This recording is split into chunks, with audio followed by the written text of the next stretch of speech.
Cerita ni memang gila, Mat. Pembunuh kejam dah disumbat dalam penjara, dilepaskan sebab katanya tiba-tiba tak bersalah pula. Dan lepas tu bila dia keluar, dia cari balik peguam dia cari sebab nak balas dendam.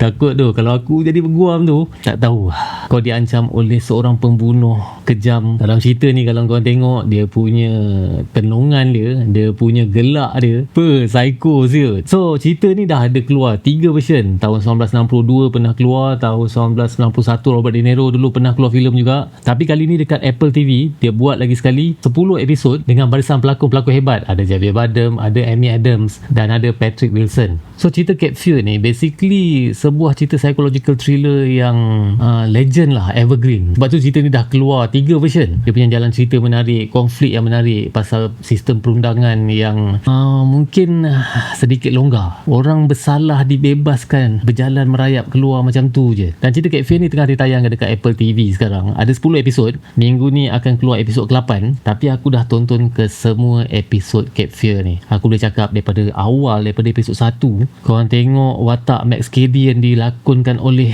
Javier Bardem ni. Dan lepas tu banyak benda yang akan menjadi persoalan lah sepanjang kau tengok cerita ni. Mungkin Max Cady ni baik, tapi kalau Max Cady ni memang kejam, memang jahat, takut tu.